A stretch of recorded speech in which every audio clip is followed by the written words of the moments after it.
So, thank you very much for the invitation. Thank you very much for the possibility that I can be here. And I'm extremely grateful that I have the chance to present my research on gendering collaboration and gendering this very important topic. I would like to start with connecting to the brilliant keynote of yesterday, because the question was raised. Is there a paradigm change? Is there anything which has been changed in researching Holocaust and the history of the Holocaust in the past 10 years after the kind of documentary phase is more or less over? I would like to argue in this paper that actually gender can be one of those paradigms which can actually contribute to this particular field of study in two ways. The first is to collect that data which hasn't been collected. So I just would like to refer to one of the papers which only quoted from letters written by men, right? And that's the very simple question: where were the women? And the other way how gender can contribute is basically critically questioning the cognitive and epistemological paradigm of research. So in this talk, I would also do two other things. One is that I would like to show you how the widening of the spectrum, moving from micro perspective to a kind of macro perspective, can help you to do research. And the third aim in this talk is looking at to legalism from a critical perspective. So gender, different scopes of analysis, and also a critical approach to legalism. So how can we actually gender collaboration? And I'm actually offering these three paradigms or three possibilities. The first is the easiest one, I would say, if you ignore the general problems of getting access to documents and spending years in archive. Making the women visible, identifying who were those who were participating in this. The second is looking at the gender bias of the people's tribunals, how actually the legal system is fundamentally gendered.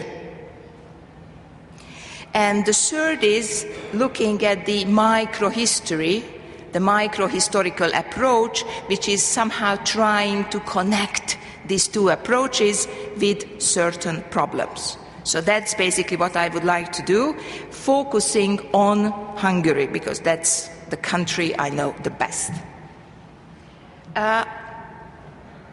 So the first is very quickly going through the first phase. Who are the female collaborators? And let me stress that I'm not using the photos here as illustrations, as documentations that look how they look like, right? But if there are questions after the talk, I would be happy to tell the story of the visual narrative of the female perpetrators in Hungary. So the female collaborators include the intellectual collaborators. Oh, sorry, this is a very sensitive thing. So the female collaborators, the wives of the important male politicians, include the murderers, and that's a specificity that there are lots of women who actually actively participated in the killing in Hungary. There were female party members in the Aerocross party. The Aerocross party is the Hungarian Nazi party. So I spent years in somehow reconstructing who were those women who participated in the Aerocross party.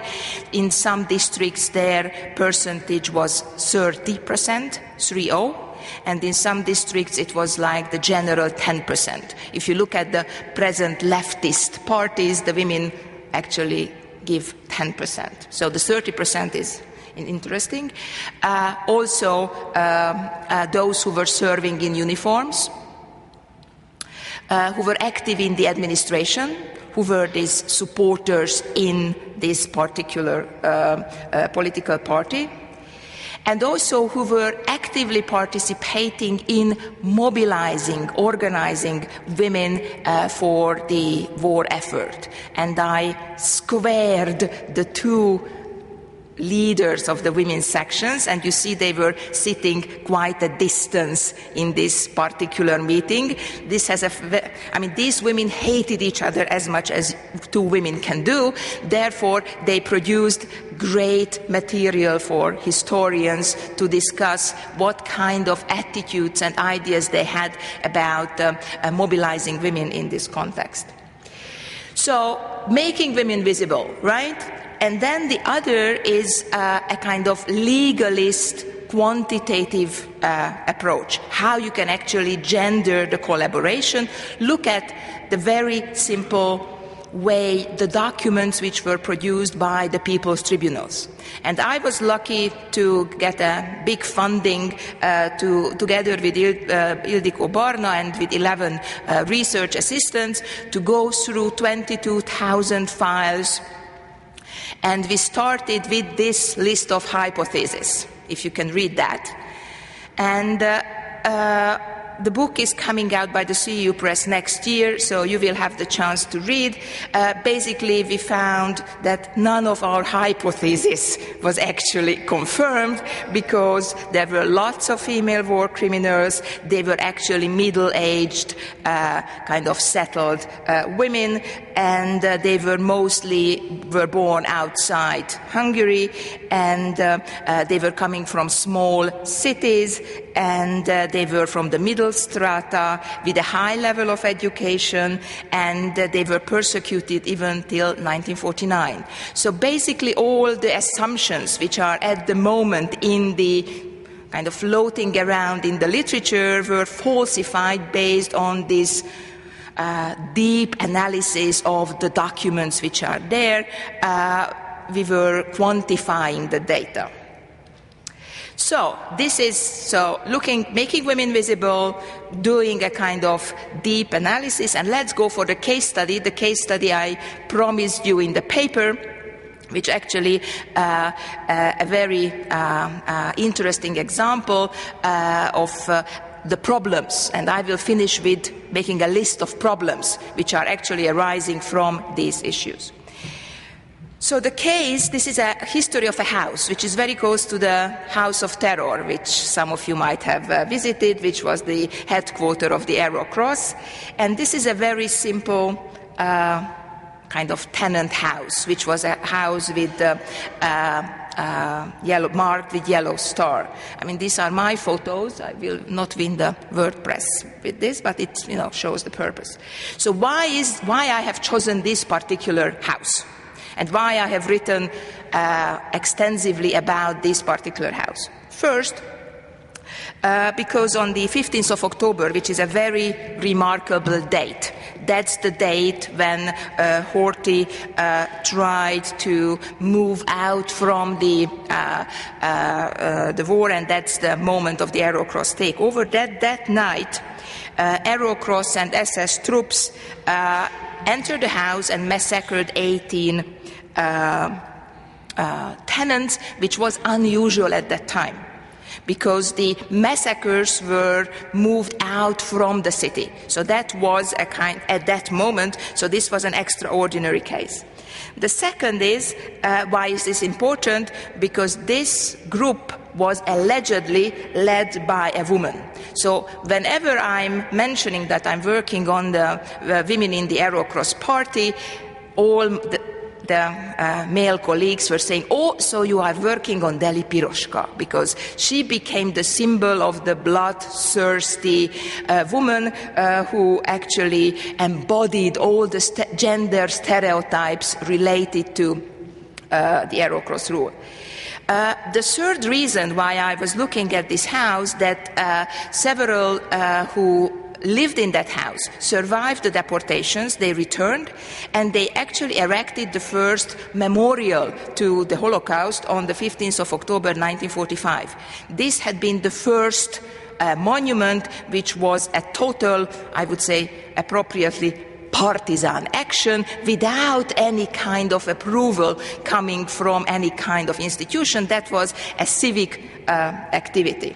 And if you read the text of the plaque, you see that the language, the vocabulary they are using is this traditional anti-fascist discourse. Still, I found it pretty remarkable that they already started the self-memorialization process months after the liberation, and they put up this plaque. The fourth reason is because, unfortunately, sources make historians, that I had got access to the survivors and also the perpetrators' family. So I was interviewing all of them, and I was who were giving interviews, and I was very curious about how do they remember and what is this oral history material, and I confronted this oral history material with the very extensive People's Tribunal's material. So I think this is a good example when you have got the different positions of the historian. So what happened in that house? What you see is just one slide up there, but that was actually years of work to figure out what has happened. And the key dates are the 15th of October, and you see that the female perpetrator was already arrested in February 1945, when the western part of the country had been still under siege. Already on the 25th of October, she was sentenced to death, and she was executed on the 23rd of March after a certain hesitation, because she was falsely diagnosed being pregnant, which again produced lots of interesting materials. What happens when a female war criminal and a mass murderer is pregnant? How do the prison system actually reacts to that? But I will not go into that. However, what we don't know, I don't know, after years of work, here is a list. We don't know who were the perpetrators, how many SS or Aero Cross people came, what was her role, why she was among the soldiers, what happened with the looted goods, because that was a house where several jewelry makers were actually living, so that was probably, but that's only my hypothesis, right? We would never know. And why they particularly picked up this house, and who were killed in the house, because this 18 is a non-identified number. So, and we don't know it no matter there was this huge amount of documentation. And I would like to, again, make a humble plea of being a little bit self-critical when we are presenting cases based on legal material, that the legal logic is not necessarily opening up space for truth, right? The legal truth is very often different than the narrated truth and the lived truth. So, the explanations for divided memory. So, I was using the work of May, who was saying that if reconciliation cannot be achieved, the very possibility of stable court system, the hallmark of the rule of the law, is jeopardized. So, my argument here is that we should actually question how the legalism, if legalism is at all a good framework of analyzing this kind of activity. So here is another quote from him, and it actually argues for other strategies than the legal framework. And so especially, and the last sentence, crimes that involve large segments of the population as both victims and perpetrators. And that also has got a reference to Mr. Shapiro's opening comment, when we have got a very specific region and a very specific area where everybody at the same time feels being a victim and a perpetrator. So how can we move out from this particular trap? It's a narrative trap, it's a cognitive trap, and I'm arguing it's a political trap. So, my argument here is that the lack of reconciliation strategy and the controversial operation of the people's courts and tribunals aftermath of the war contributed to the divided collective memory of the Holocaust in Hungary. And that's a very strong statement because, as you know, the people's tribunals actually were set up in order to make a distinction, to divide what is acceptable, what is not acceptable. And the purpose of the people's tribunals was to write into the citizen's mind, to use this often quoted sentence from Cassier, and actually this did not really work.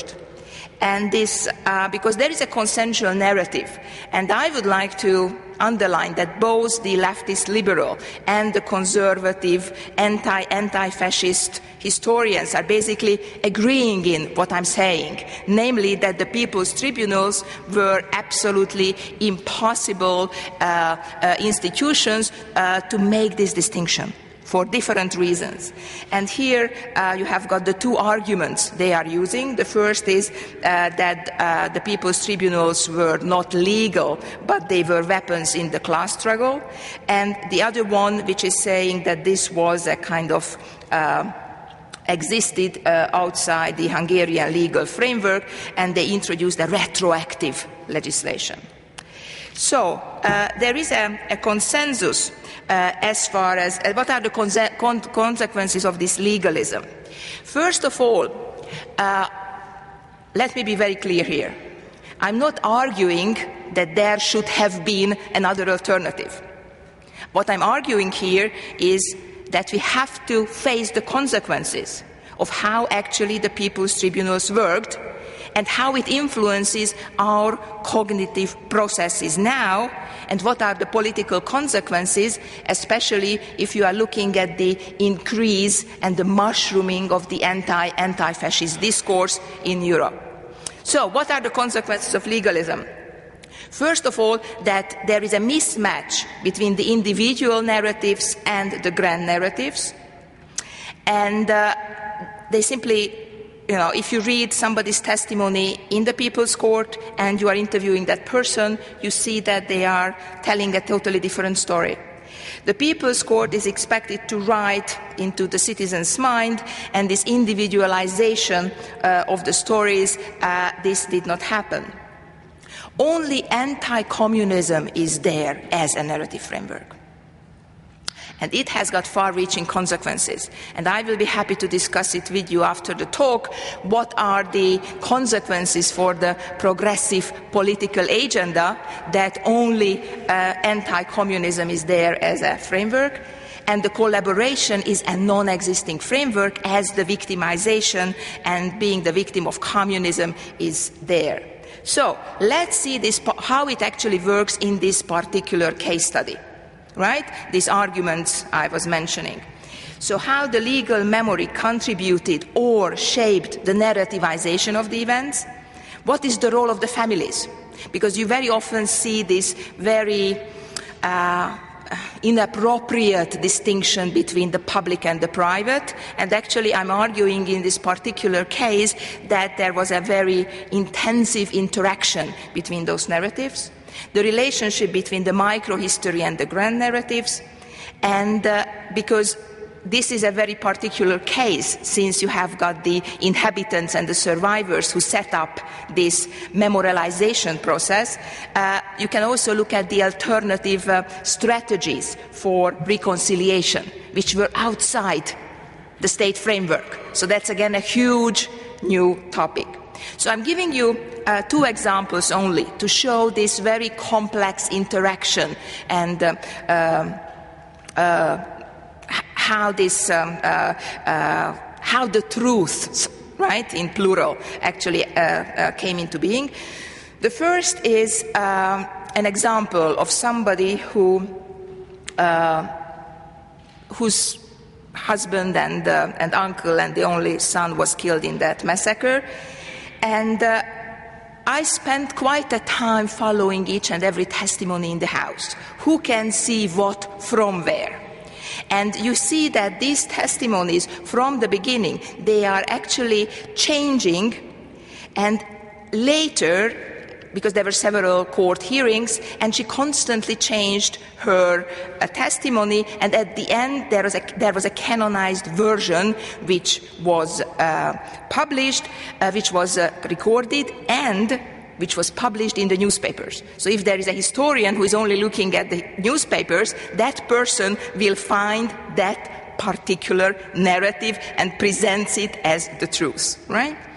Okay, the second one is about the photographic memory. So what did they see? What they actually told the court they saw. And here you have got an interview I made with the survivors, and you feel that because that was a kind of trust relationship with the survivors. They were sharing with me their uncertainty, right? And because that was a group interview, there was a dynamic between the participants in the interview. And if I compare this interview with the testimonies, you see that there were totally different stories. So, of course, it's a well-known statement that the interviews are not necessarily valuable for telling you the truth. On the other hand, what is our task, I think, is to look at the formation and the different sites where these stories are actually formed. It has a consequence, a political consequence, and let me wear my activist hat at this moment. That the silencing, how the silencing is actually became a constitutive part of these stories. So the survivors and the perpetrators, they did not speak about this story, and then it very much followed the German pattern, namely that when I interviewed the perpetrator's family, they were presenting themselves as victims of the communism, and moreover, they were saying that they were the grandfather was imprisoned because he was resisting to the Nazis. So here you have got these biographies which were constructed as a part. Of course you can say this is not the truth, but I would argue that we have to use a more subtle analysis, especially if we are looking at how this is actually contributing to the present emerge of the anti-fascist discourse. So let me conclude. What are the points I would like you to go away from this presentation? First is related to the self-censorship and the accommodation, which are actually a part of the legal framework, and how they are actually shaping and becoming a constitutive part of this particular dichotomy of was it a justice, was it a revenge? The second is the issue of public and private. In the paper I wrote extensively about how the survivors from 1946 onwards heroically tried to keep that plaque on the wall, especially after 1989, because there was this constant fear that the neo-Nazi troops will be marching and attacking the house. So, but they were protecting that particular monument because that was their monument, that was their space of memorialization. Therefore, but I'm arguing that this civic courage or private monument that basically is it's an important strategy, but without a coalitional mobilization and without the participation of the state is basically a lost cause. And it's a lost cause, and this is my last point which I bolded with my humbleness, saying that there are certain prioritized micro-stories which are becoming histories with a capital H. And This is the argument of Assmann, namely that how the rewriting of history is actually connected to the different private stories. And I would argue that no matter that this particular case is a successful story, it's a successful story because the survivors in the past 70 years managed to create a very lively memory culture, keeping this story alive. But because the survivors are actually leaving us shortly, and the state is actually taking over as a main agent of memorialization, I'm arguing that we have got a lot of work to do in order to keep these alternative and very complicated memory cultures inside the textbooks and in the history teaching. Thank you very much.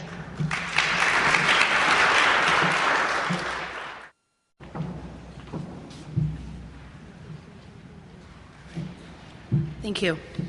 First, I'd like to thank the co-sponsors for the opportunity to participate in the conference. I'm especially grateful to the Holocaust Museum for acquiring such a vast collection of Slovak documents and allowing us access to them in Washington, D.C. Now, I'm going to spare you my singing, but if you permit me to talk in Slovak for just a few seconds, I will translate the song momentarily. Zo Žiliny ide vlak, na ňom sedí Šaňo Mach. Všetci Židia utekajú, lebo majú strach. So, in translation, a train is coming from Žilina. Šaňo Mach is sitting on it. All the Jews are running because they are scared. Now, this song, along with a shorter saying, Židom strach, or fear to the Jews, was frequently heard in the Slovak state between 1939 and 1945. Now, even though my dissertation will eventually deal with the Slovak national courts, today I want to talk to you about Alexander, or Šaňo Mach. Now, due to his radicalism and admiration for Adolf Hitler, Šaňo Mach became one of the most influential men in the Slovak state. He was the interior minister, the deputy prime minister, and the head of the Hlinka Guard. He was associated with the far right wing of the Slovak nationalist movement and was known for his strong support of Nazism and for Germany. Now, the most current political research focuses on Jozef Tiso, the Catholic priest and the president of Slovakia, and Mach remains a forgotten character, even though, as you will see, he played a more direct role in collaborating with the Nazi regime and in the deportations themselves. Now, I want to divide my talk into three parts. First, I'll give you some biographical information. Second, I will give you a little bit of context and Mach's role in the Slovak state, and finally discuss the trial. Now, Alexander Mach was born on October 11, 1902 in Slovenský Medier, which is now Polárikovo in southern Slovakia.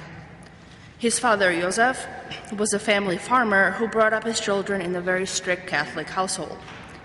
Since childhood, Mach dreamt of becoming a priest. He studied in the theological seminary in Esztergom in Hungary and made quite an impression on him. Now, after 1918, when Czechoslovakia was created, Mach and his colleagues made the illegal journey to Esztergom, a journey that took 6 days, occurred mostly at night, and involved swimming through the river Ipel. Now, Mach contracted a strong case of pneumonia and was sick enough to receive last rites. His health improved, and he transferred to a different seminary in Trnava. He spent a few weeks there, but his illness actually prevented him from finishing seminary school. We will return to this during the trial because it becomes important. Now, Mach joined the Slovak People's Party, or Hlinková Slovenská ľudová strana, at a very early age. Even as a 20-year-old, he delivered speeches during the local meetings. The young activist furthered populist ideals. He was charismatic, he was skilled, and admired by people of all ages. He was encouraged to publish his thoughts, and he did so in the Slovak newspaper, which was under Wojciech Tuka's editorial control.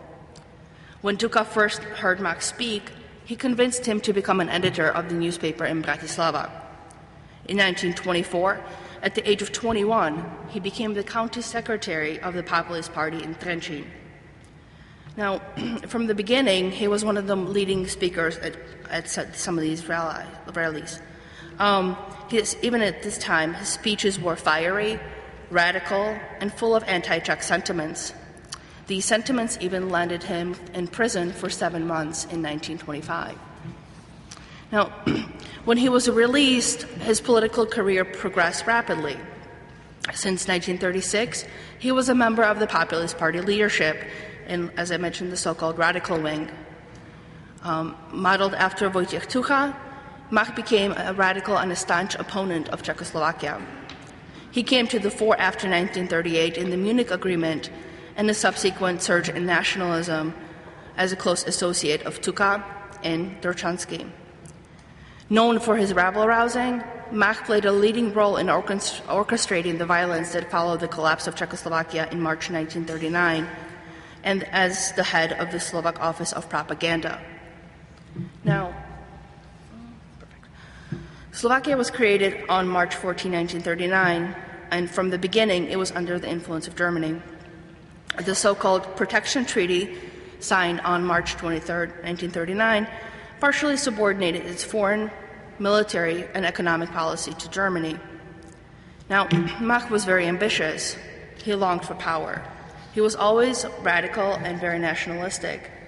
He was a definite advocate for the creation of the independent state by any means necessary. Now, he never made his anti-Semitic views a secret. When he was the head of the propaganda office, he publicly sought to arouse anti-Jewish sentiments. When he was the interior minister and the head of the Hlinka Guard, he stood behind most of the anti-Jewish measures. Now, even though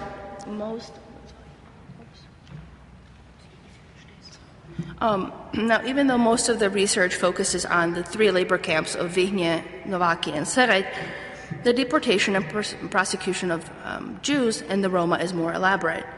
Now, sorry for the amateur map behind you, but my research at the Holocaust Museum shows that the Interior Ministry created 5 transit camps in 1942 in Poprad, Serec, Vihne, Žilina, and Bratislava.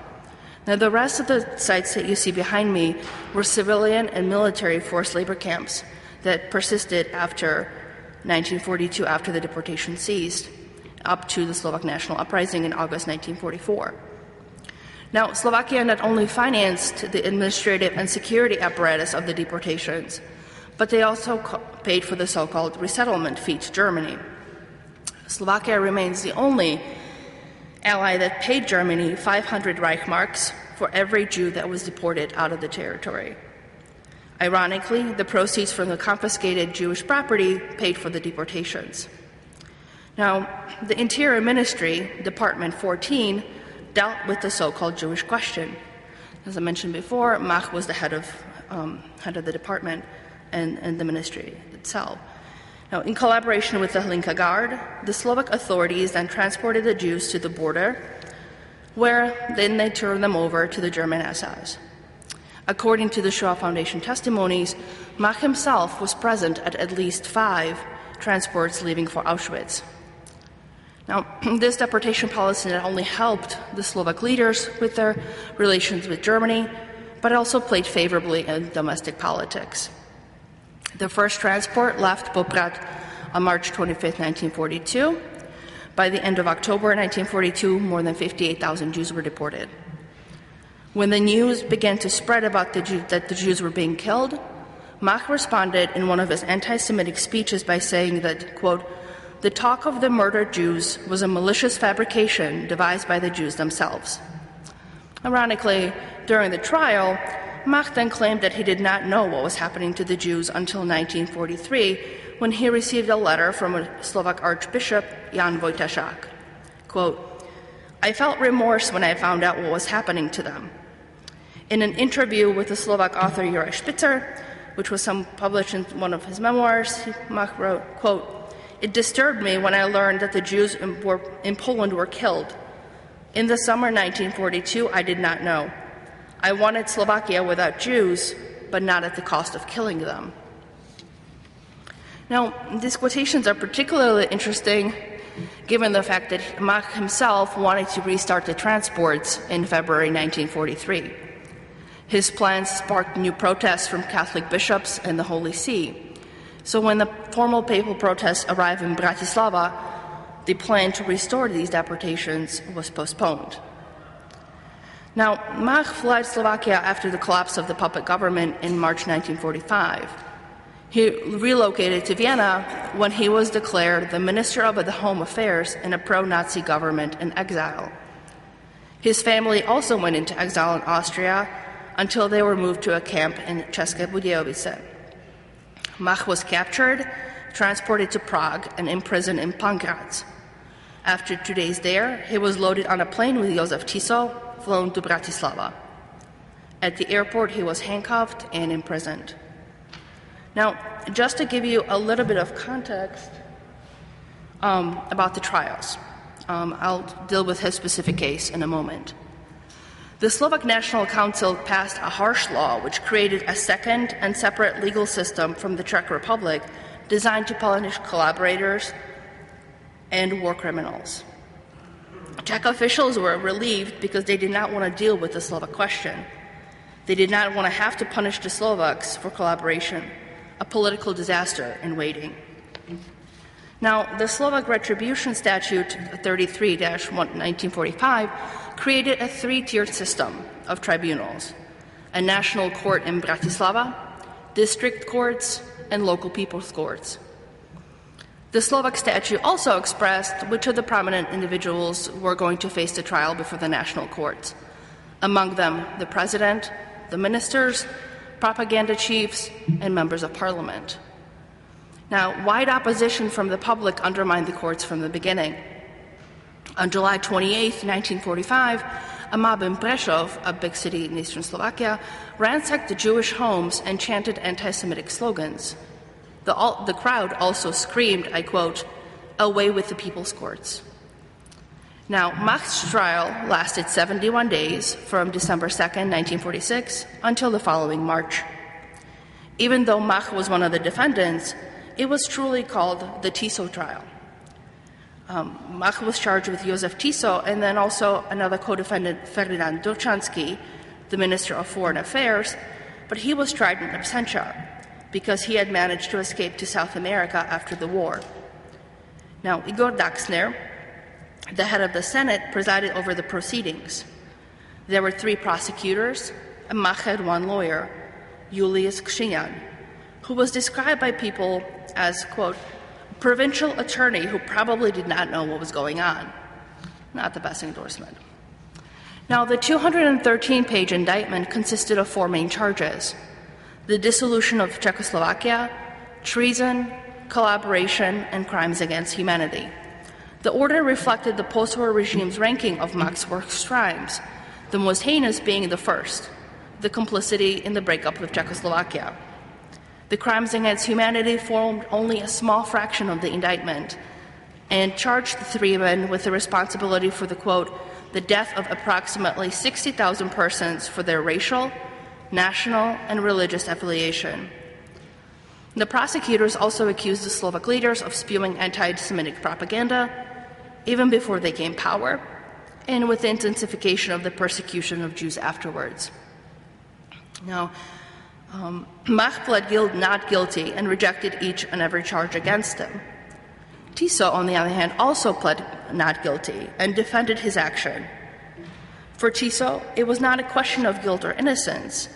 Rather, it offered him an opportunity to craft his legacy of the warrior of the Slovak national rights and of as a martyr. It was a strategy that included no regret or remorse, a strategy that Mach did not subscribe to. Mach was deposed from December 6 to December 12, 1946, and oftentimes failed to recollect specific events. His response of, quote, "I do not remember, it could have happened that way," was prevalent throughout the proceedings, as were blame shifts to Wojciech Tucha and other politicians. Now, unusual and dramatic events occurred during the closing testimonies when Mach's attorney, Julius Kšinjan, cited Dorčanský's writing about Slovakia's legal right to exist. Now, in other words, the defense was basically endorsing the crime that the defendant was being accused of. Daxner, as at the head of the process, immediately interrupted the lawyer and labeled his remarks as completely irrelevant and politically damaging. Instead, he told Krzynyan to focus on his defendant and then suspended the court for a short break.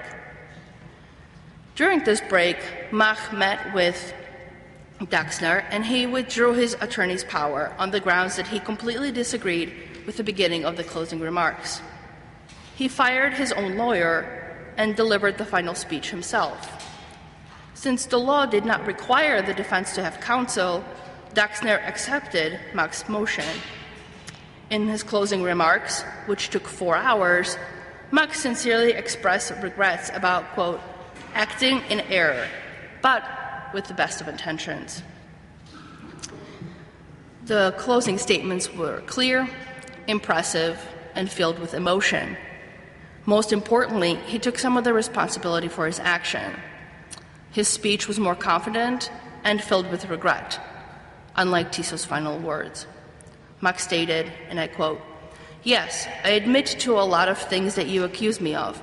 I'm not distancing myself from it, and I accept them as sinful and shameful." Now, Mach was proficient in populist rhetoric, and his speech even brought some audience members to tears. Now, on April 14, 1947, Daxner separated Mach's case and lied about Mach's health to do so. As I mentioned previously, Mach suffered from lung disease that he acquired when he was a child, and a Bratislava doctor was used to provide a medical note confirming Mach's condition. Though Mach may have been sick, he wasn't that sick, and he was transferred to a military hospital in Bratislava anyway. Many suspected that it was a ploy to separate the trial and to save Mach. Since he wasn't there, his verdict was postponed. Ironically, the third defendant, Dochansky, was tried in absentia, so technically they could have sentenced all three of them for the death penalty. Now, Mach was excluded from the proceedings because of the serious deterioration of his health, and so only Tiso and Dochansky, really only Tiso, were sentenced on March 19th. Mach's illness, as people say, was invented. Now, when Mach appeared in court in May to testify in another trial 2 weeks later, it was clear that he was not sick at all. To this day, it remains a mystery why Daxner intervened to help him. Now, nobody doubted that Mach would receive the death penalty. He was the more radical politician.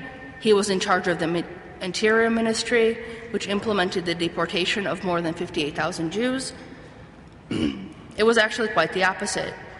Tiso received the death penalty, and on May 15, 1947, 2 weeks after Tiso's execution, Mach was sentenced to 30 years in prison. How did that happen? Anton Drasla, Tiso's attorney, explained that Tiso wanted to go out as a martyr. He blamed the Germans, and he avoided all personal involvement and responsibility throughout the trial. The verdict was not only a surprise for Mach, but all of Slovakia. Mach expected to get the death penalty and said his final goodbyes to his family in the cell prior to the verdict. Conspiracy theorists argue that the communists were the ones who saved Mach from the death penalty. Although he had some close communist friends, it's very unlikely that they actually helped him. Others claim that it was Daxner who took Mach's fate in his own hands as a return favor. Because Mach had saved him from imprisonment during the war, it was time for Daxner to return the favor. Now, others argue that it was Mach's wife and her emotional testimony on the stand and the fact that they had 4 small children that played a role in his reduced sentence. 2 days after the verdict, Mach transferred to Leopoldov prison, where many of his old friends and collaborators waited for him. The prison guards refused to see their old boss as a criminal and treated him very well. Now, Mach appealed for amnesty in 1963, but was rejected. In 1968, in a slew of liberalizing policies, the Czechoslovak president, General Ludvík Svoboda, amnestied him. When he was released, Mach was 66 years old. and he spent the remainder of his life with his family near Bratislava while collecting a state pension. He died on October 15, 1980, from pulmonary problems. Now, politicians like Alexander Mach prioritized a nationalist agenda. They were ready to sacrifice anything for that goal. The quick destruction of the Slovak Jewry, however, could not have been possible without the active collaboration ranging from governmental officials to local peasants who seized the opportunity to enrich themselves. Alexander Mach, as the interior minister, oversaw the implementation of Nazi German policies in Slovakia. All of the documentation went through his office, and all the domestic policies were implemented with his signature. Despite the so-called amnesia, Mach could not have remained ambivalent to what was going on with the Jews, as he had claimed. Thank you.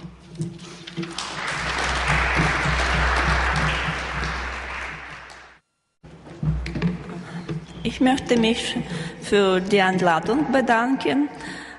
Es ist mir eine große Ehre, an dieser Konferenz teilnehmen zu dürfen. Entschuldigen für meine Deutsch. Während des Kriegs und nach dem Krieg fanden in der Ukraine zahlreiche öffentliche Hinrichtungen statt. Das Bild zeigen die in Kiew 1943 und 1946 Hinrichtungen Kriegsverbrecher. Die Hinrichtungen folgen der Gerichtsprozess gegen die sogenannten Vaterlandsverräter und Helfershelfer. Darunter verstand man jene Sowjetbürger, die mit deutscher Besatzung kollaboriert hatten. Solche Schauprozesse waren von großer politischer, gesellschaftlicher Bedeutung. Sie galten als Vergeltungsakt für die von Besatzern begangenen Verbrechen und dienten der Legitimation des Stalins Regimes sowohl in der Sowjetgesellschaft als auch in der Ausland. Im Kontext der Holocaust-Forschung ist das Thema der Rechtsverfolgung von Sowjetbürgern aufgrund der Zusammenarbeit mit den Nationalsozialisten äußerst wichtig, denn es ermöglicht das Ausmaß der Beteiligung der ehemaligen Bevölkerung an der Verbrechen der Deutschen auf dem Territorium der UdSSR festzustellen.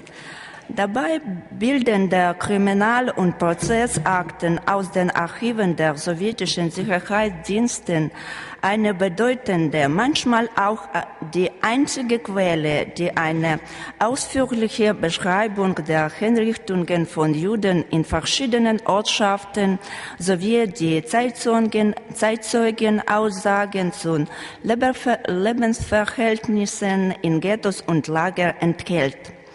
Der sowjetische Umgang mit Kollaboratoren hatte häufig keine Rechtsgrundlage und unterschied sich wesentlich von der damaligen Rechtspflege in der Europa. Öffentliche Schauprozesse über Kriegsverbrecher waren nun noch ein kleiner Teil des Verfolgungssystems gegen Kollaborateure. Die meistens wegen Kollaboration angeklagten Personen wurden von außergerichtlichen Behörden verurteilt. Insbesondere während der Kriegs- und in den ersten Nachkriegsjahren erfolgte die Bestrafung aufgrund der Urteilsspuren von gerichtlichen und außergerichtlichen Sonderorganen wie Militärtribunal oder Sonderrat bei Vollkommissar für innere Angelegenheiten, kurz NKWD der UdSSR. Seit Juli 1943 wurden dafür der Feldgerichte bei der Kampfdivisionen der Roten Armee bevollmächtigt. Diese Gerichtsorgane hatte eine außerordentliche Befugnis zur Todesstrafe durch Erschießung oder Erhängen zu verurteilen. Gegen ihre Urteile konnte keine Ansprüche eingelegt werden. Die Vollstreckung erfolgte unverzüglich. Eine relativ hohe Anzahl der Bürger, die unter der NS-Besatzung lebten, wurde von der Sowjetmacht zur Verantwortung gezogen. Zwischen 1943 und 1953 wurde in der Ukraine wegen Kollaboration mit den Nationalsozialisten insgesamt 93.000 Personen angeklagt. Es ist etwa die Hälfte von allen durch der NKWD der Ukraine in dieser Zeit erfolgten Festnahmen. In meinem Beitrag möchte ich betonen, dass die Ermittlung unter Verfolgung von Kollaboratoren in der UdSSR zu massenhaften Repressalien gegen die gesamte auf den besetzten Territorium verbliebene Bevölkerung führten. In diesem Zusammenhang möchte ich folgende Frage behandeln. Erste. Gesetzliche Neuregelung in der Sowjetunion in der Jahre 1941 und 1955 über die Einstufung der Zusammenarbeit der Sowjetbürger mit den Nationalsozialisten und ihren Verbündeten. Zweitens, die NKWD-Methoden für Ermittlung von verschiedenen Gruppen der Helfershelfer der Deutschen. Die ersten Richtlinien zur Einstufung der Verantwortung von Zivilisten, die sich in den durch die Wehrmacht besetzten Gebieten aufgehalten hatten, erschienen Ende 1941. Dazu gehörten interne Befehle und Vorschriften der NKWD über die Tätigkeit der sowjetischen sogenannten Sonderorgane in der vom Gegner besetzten Gebieten.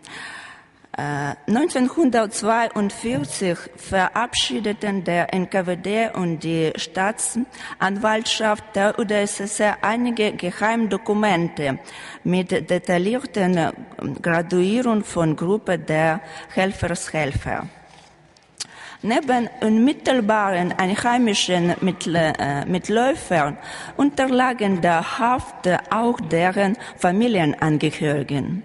Erst 1943 und 1944 erschienen die ersten gesetzlichen Akte, in denen die Verantwortlichkeit und die Strafmaßnahmen für die Kooperation mit den Gegnern festgelegt wurden.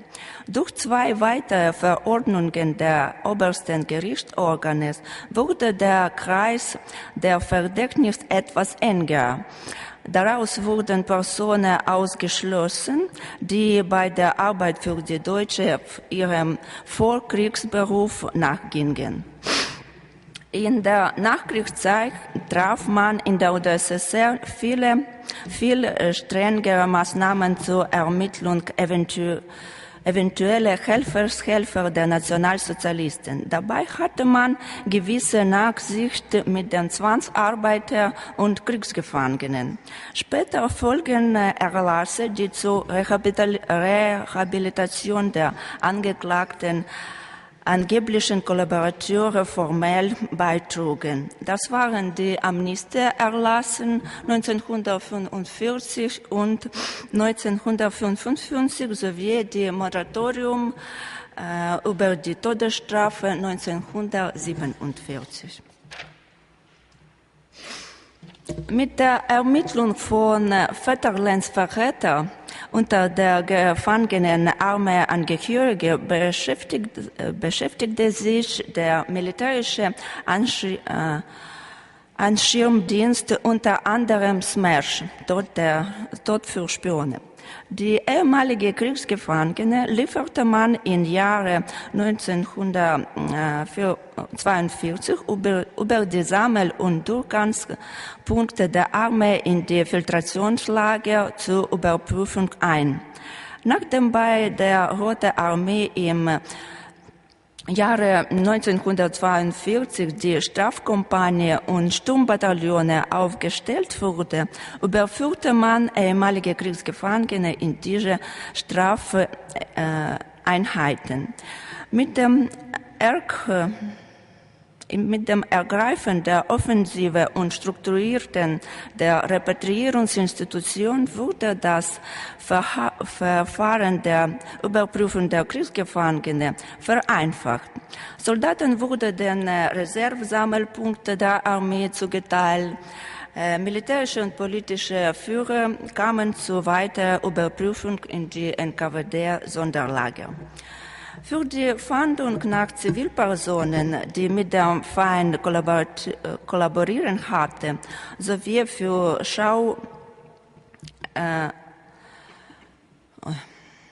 Sachaufklärung und Bestrafung waren die lokalen Organe der NKWD zuständig. Die NKWD-Mitarbeiter dokumentierten Kriegsverbrechen. Sie befragten Betroffene, durchsuchen die Lager und Gefängniszellen, fotografieren die Wand und andere Zelleninschriften der Insassen, verfassten Berichte und andere Dokumente. Man ermittelte Personen, die mit den Okkupanten zusammengearbeitet hatten, auch während der Erfassung und der Neuregistrierung der Bevölkerung in der befreiten Gebiete. 1943 ermittelte die Miliz etwa 66.000 ukrainische Wehrmachtsangehörige und Militär und Mitarbeiter der Besatzungsbehörde sowie 12.800 Personen, deren Verwandte zusammen mit dem Feind der Rückzug angetreten hatten. Abgesehen von erwähnten Maßnahmen überprüften die Straforgane die Mitglieder kommunistischer Partei, Komsomolzen und ehemaligen NKWD-Mitarbeiter. Die wichtigste Informationsquelle für die Aufarbeitung der Tätigkeit der sowjetischen Sicherheitsdienste im Bezug auf Ermittlung der Kriegsverbrecher bilden die sogenannten Meldungen über den Verlauf der Säuberung in den befreiten Gebieten der UdSSR. Sie erschienen regelmäßig alle 5, später alle 10 Tage und seit Sommer 1944 alle 2 Wochen.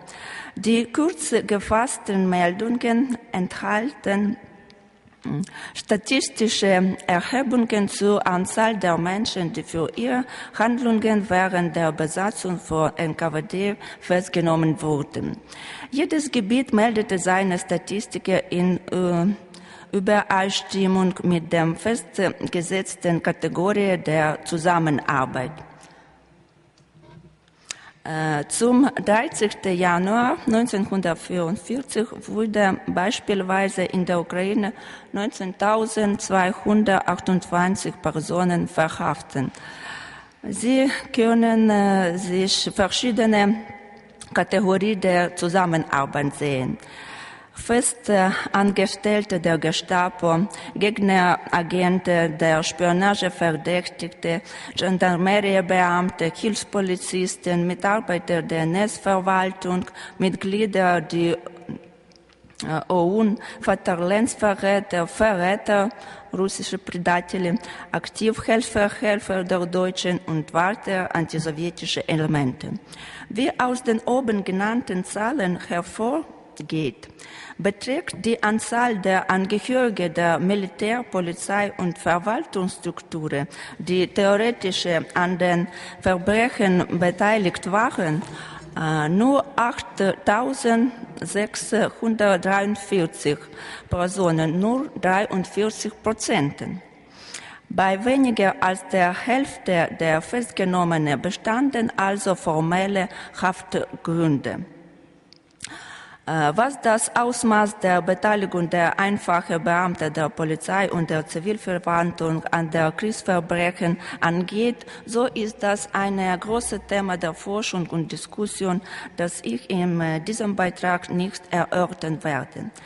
In diesem Nachkriegszeit stieg der Prozentsatz der verhafteten Verräter, Helfershelfer und der weiter antisowjetischen Elemente weiter. So geht aus der Meldung über die operative Arbeit der zweiten Verwaltung des Ministeriums für Staatssicherheit der Ukrainischen Sowjetrepublik auf den März 1946 hervor, dass mit Beginn der Befreiung des ukrainischen Territoriums fast 90.000 Personen festgenommen wurden. Nun 40% der Verhafteten, etwa 13.000, wurden der Zugehörigkeit der NS-Besatzung Organen angeklagt. Die Rechtlichen wurden entweder als Agenten der fremden Spionagediensten oder mit Spionageverdacht festgenommen oder aber in der undeutlichen Kategorie Verräter und Helfershelfer.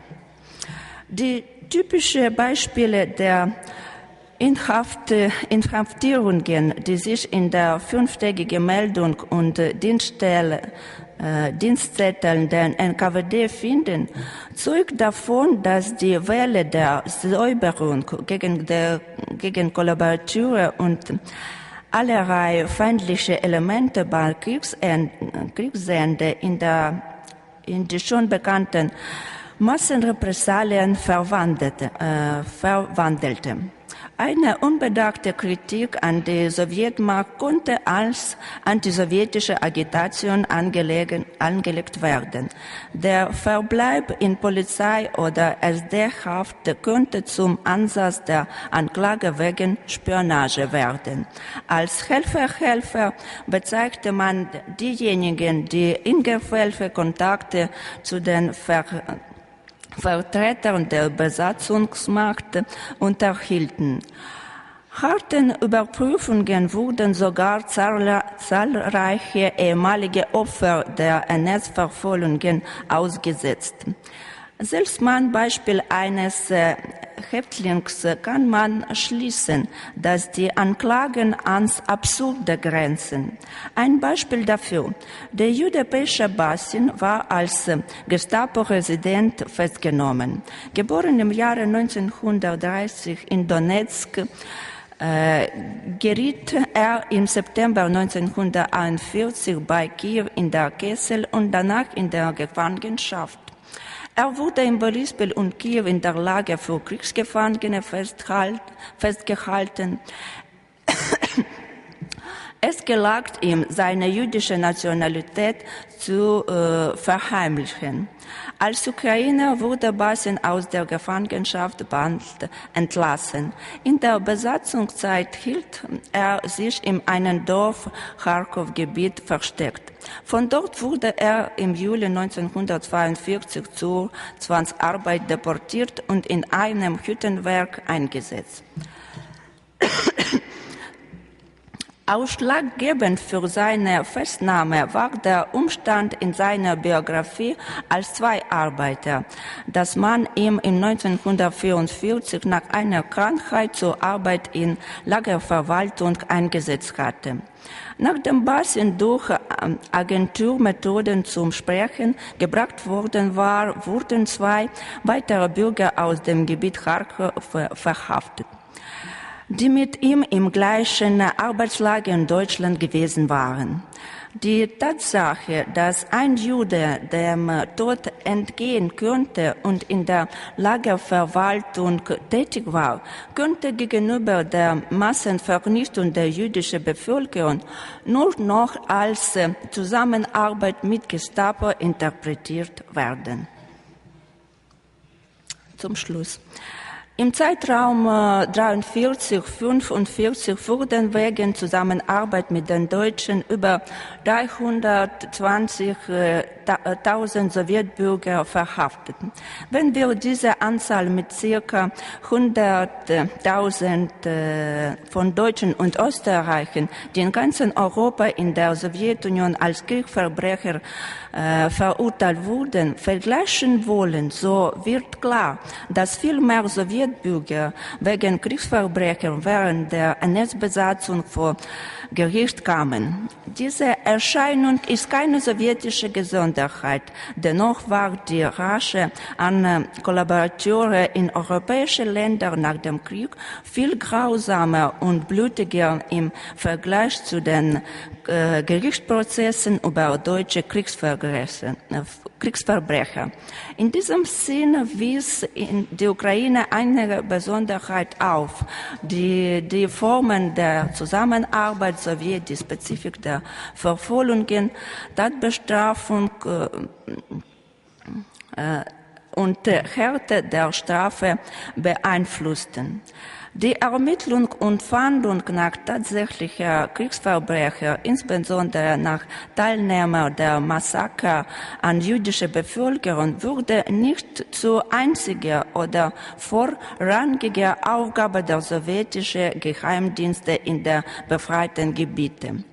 Die Tätigkeit der Sicherheitsorgane richtete sich vor allem auf die Wiederherstellung der Sowjetmacht sowie auf Unterdrückung jeglicher Widerstand der realen und potenziellen Regimegegner in den Gebieten, die eine gewisse Zeit auf der Kontrolle der Kommunisten stand.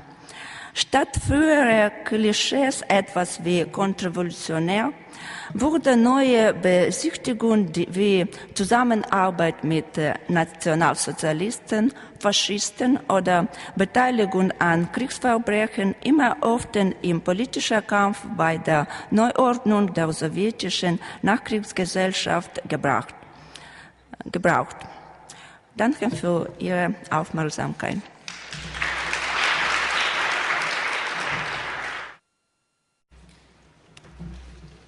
Thank you very much. First have to get this started.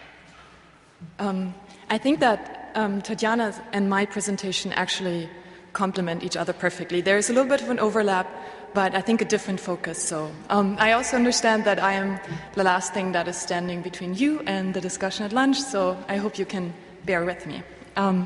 So my presentation today is based on my dissertation, which I just defended this fall. The dissertation is an analysis of the impact of extreme violence on societies, of the choices that people make in such circumstances, and of the post-war consequences of these choices.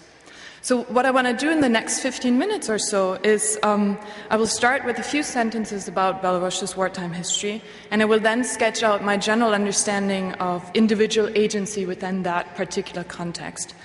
Before I shift the focus to the post-war period, to the moment when the Soviet authorities returned to this region in 1944. I will discuss what kind of wartime behavior constituted guilt in the eyes of the Soviet regime, how it was prosecuted, and how individual inhabitants of Belarus explained and justified their choices.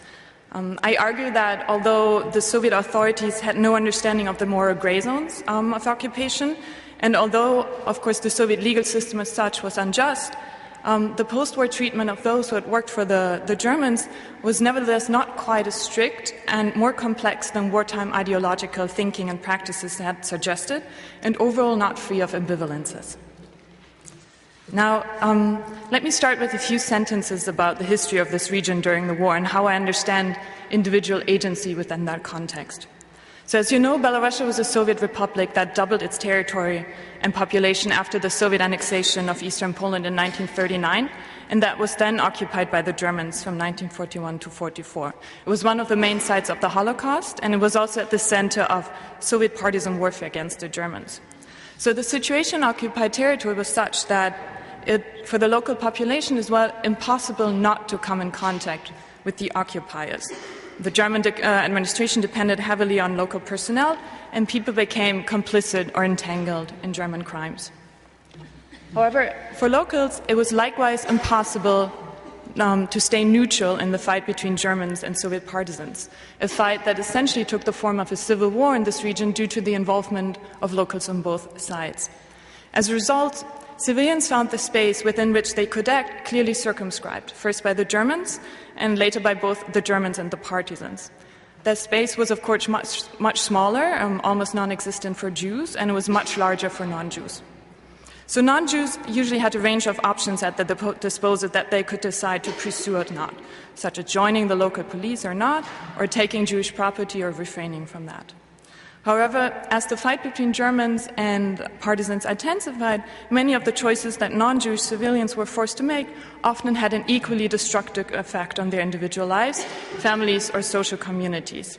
To give you an example what I mean by equally destructive effect, if a village did not hand over their harvest to the German authorities, then the Germans could interpret this as an act of resistance, and they could burn the village down, including its inhabitants, as they often did.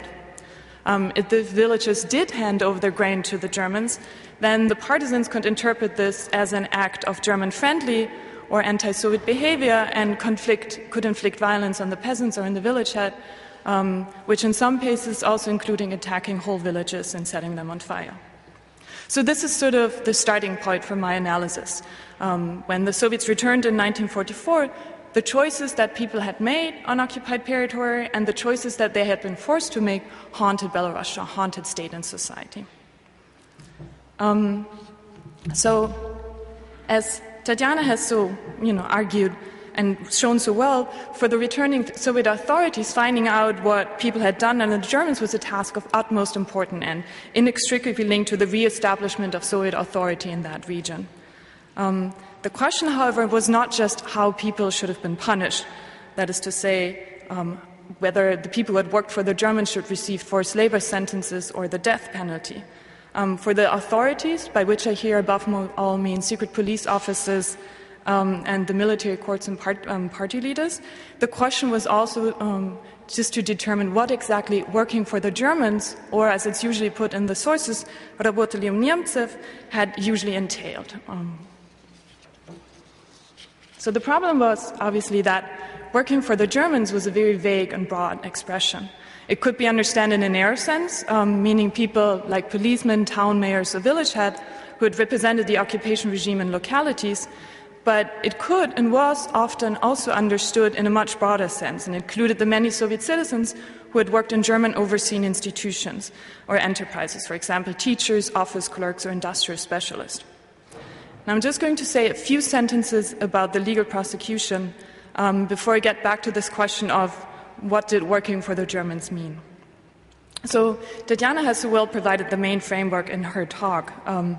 As you know, in the Soviet Union, people who had worked as policemen, mayors, or village heads were usually charged with treason. In that sense, the Soviet Union did not differ from most other European countries or post-occupation states in East Asia. The problem, though, was that treason was very broadly defined in the legal code, which is why a series of regulations were issued to specify just what that meant. And the regulation from November 1943, which was just mentioned in the previous talk, is interesting in that regard because it tried to specify just what did it entail. So in that regulation, it said that people who had held leading positions in the local administration or the police, who had taken part in the robbery of private and state property, who had participated in the murder, as well as violence against the local population were to be charged with treason, which carried the death penalty. What's so interesting about this, though, is that I think a shift occurs in late 1943, early 1944. Because if we actually look at the sentences that were being handed out by military courts on formerly occupied Belarusian territory, you can see that the majority of people who are tried for treason actually do not receive the death penalty, but receive a lower charge, usually receive a certain amount of years in the Gulag. And this trend, sort of, that the majority of people who are charged for treason, which according to the legal code carries the death penalty, are not being given the death sentence, but are sort of giving sentences in the Gulag, continues in the post-war years. And I actually also found that that was the case in Ukraine, which reflects, of course, that that policy was coming from Moscow. So I do not know why the shift occurs, why sort of ideological thinking in practice during the war differed from the actual practice in the post-war years. But I would suggest that Moscow, by which I above all mean Stalin, came to think of the treatment of those who'd worked for the Germans much more as a balancing act. As the Red Army was reconquering more and more territory, I think it seems possible that the regime came to understand that executing every village head from Leningrad region to Lviv or Brest was not an option, that it had potentially destabilizing effect on village communities. Now, I think it's important not to sort of confuse this with leniency or fairness. Obviously the Soviet system as such sort of was unjust. When people were sentenced in secret, their trials were usually quick, conducted without witness testimonies, and confessions were often extracted under torture. There is, from our perspective today, a lot of randomness and arbitrariness in that. But again, I do think that we can interpret it as taking much more of a balancing act.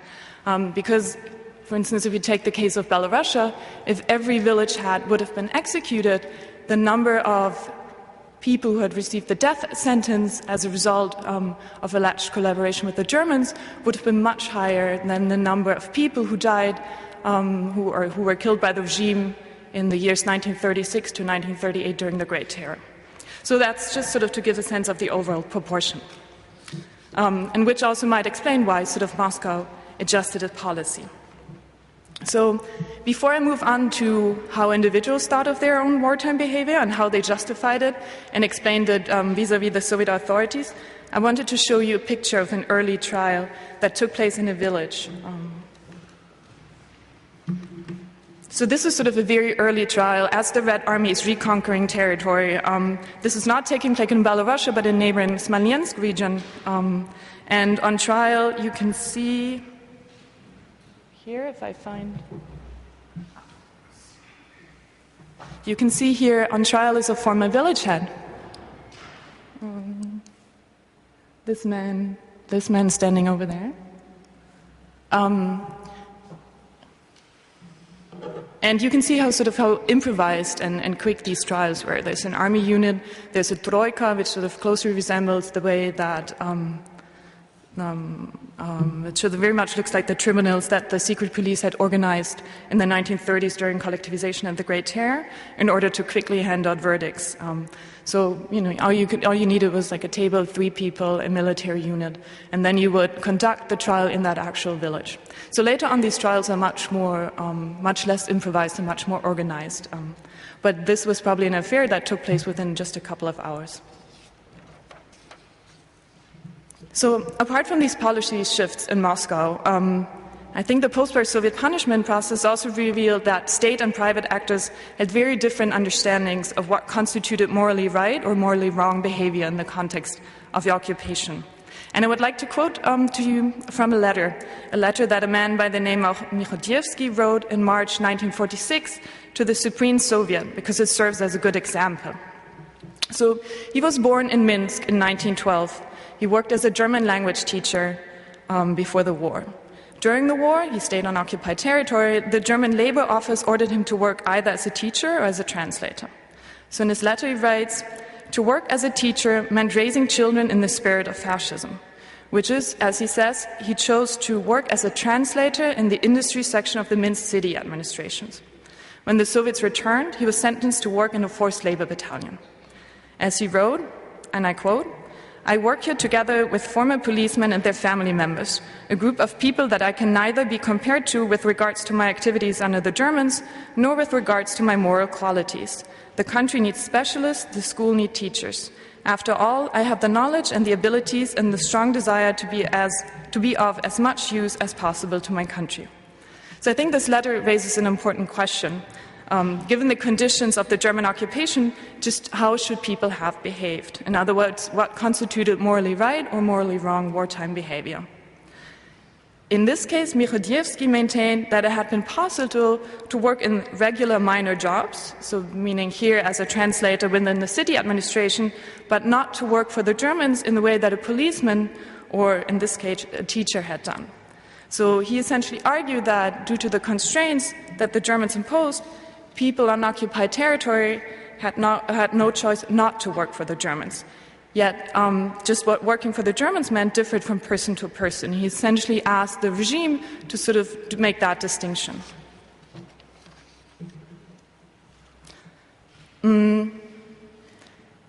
which I think is an interesting example of like sort of how people viewed each other on on formerly occupied territory, because to Mirodziewski it was sort of impossible to say no. And I think that is a sort of a widespread sentiment among people who lived on occupied territory, but people's yes actually carried radically different implications. You could have become morally implicated, or you could remain morally untainted. Now, I don't know if this petition was successful, but I have my doubts. Like in my analysis of the reports that military procurators wrote on the work of the military courts that were active in the immediate post-war years on Belarusian territory, I did not come across one single case where external constraints, pressures, or factors such as the circumstances under which people came to work for the Germans were taken into account. For the Soviet authorities, people like Mirodziewski, who had worked as a translator in the Minsk city administration, had made a moral choice and not a pragmatic one, as he had argued. This brings me to my last point, but I also realized I forgot my last sheet of paper on my table, so I'll get it.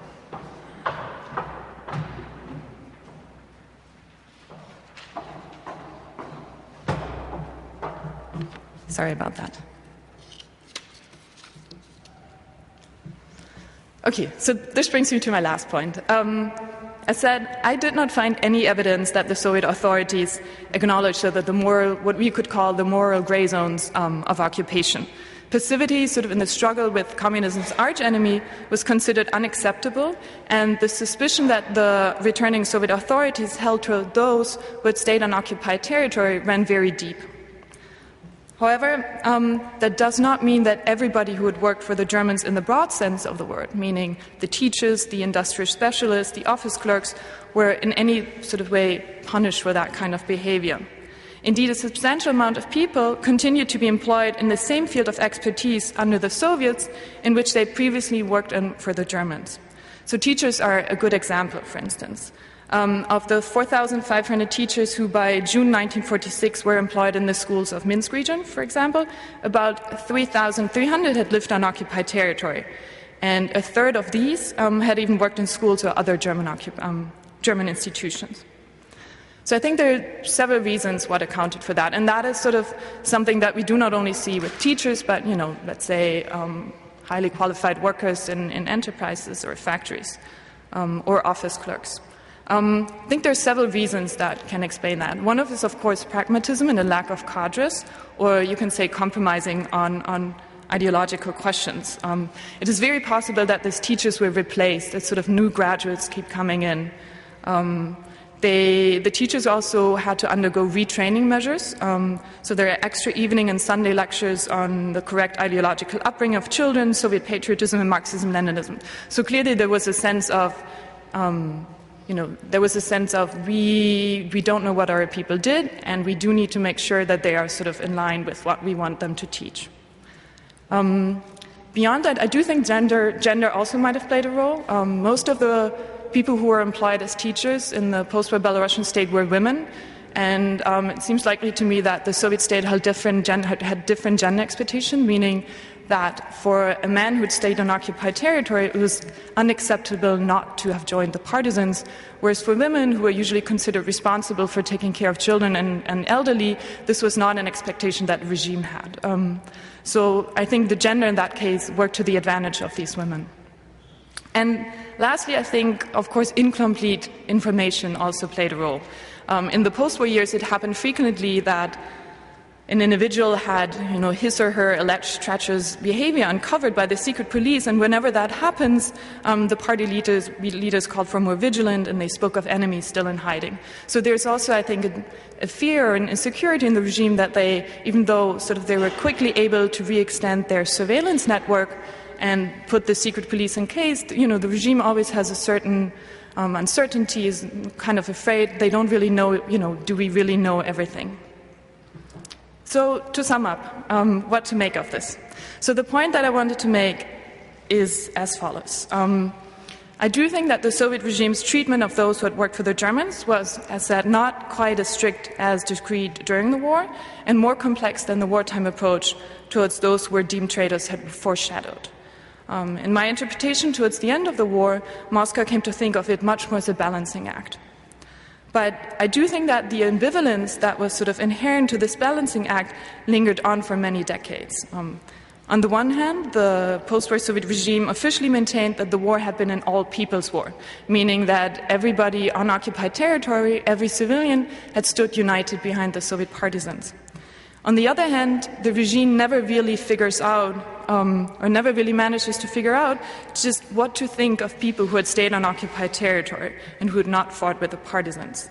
Not even to speak of those who had worked for the Germans in the broad sense of the word, the teachers, the industrial specialists, the office clerks, and the like. And so I think this sort of lingering ambivalence and this suspicion towards them lived on until the end of the Soviet Union, and in a way, this ambivalence then was reproduced in the post-war treatment of those who had worked for the Germans. Thank you.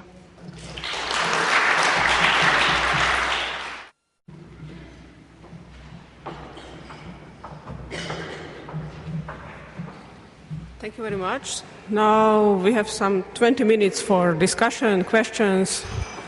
Please.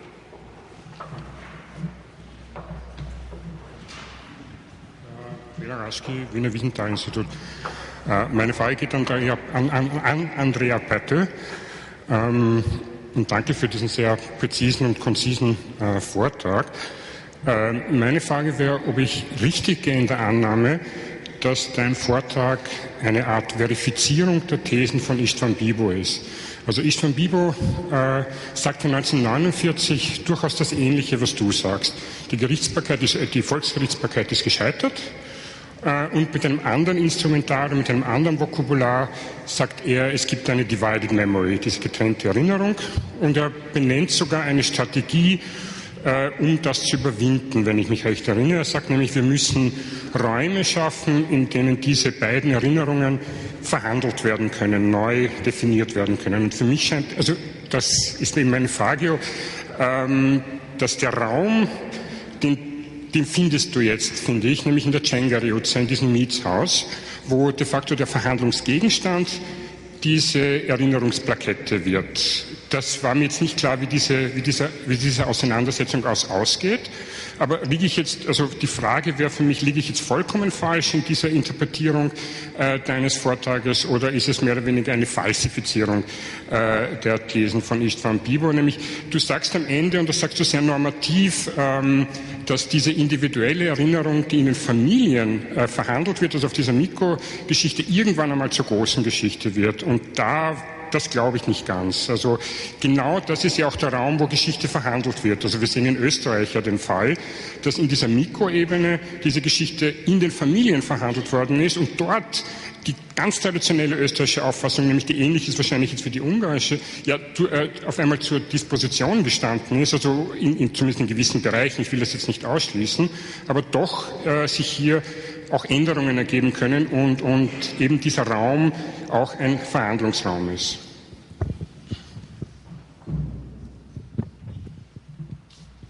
Thank you very much. That's a very important question. It has got several levels. The first level is that, of course, this important work of Bibo, which was published in 1948, we were unable to come up with anything similar to that in the past 50, 60, 70 years. And I think that requires certain self-reflection. The second is that, of course, I was using his work and I was trying to look at how because he was very seriously criticizing the process, and interestingly enough, those historians who are working on these documents in the past 30 years, they are not necessarily using his critical legal framework, but they are actually describing how it has happened. And my interpretation, bringing in gender, and this book we wrote together with Ildikó Barna, is actually pointing out how this legal process is deeply gendered, namely, which was at that time for István Bibo in 1948 not a priority, to say the least. And I think we have got certain contributions, and that would require certain humbleness from my side. Namely that how this legal process was built upon certain assumptions, and that just because of lack of time, I'm just listing some of those assumptions. One is that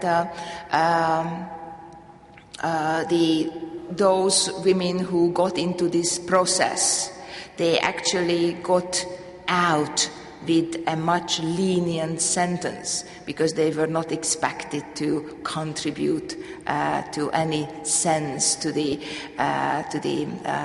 occupying forces. So to be a woman, that was actually an advantage, which is difficult to accept for a feminist scholar, but that's, the 22,000 cases actually prove. The second point, which is interesting, is that as far as the gender politics of the court is concerned, that how selective it was in relation to the different international forces. Because if you can recall the slide about the intellectual collaborators, actually very few of them got into this list, so that to the People's Court, so they did not get on the list because most of them, as they had negotiative power, they left the country with the withdrawing German army, and they did not get on the list of the war criminals.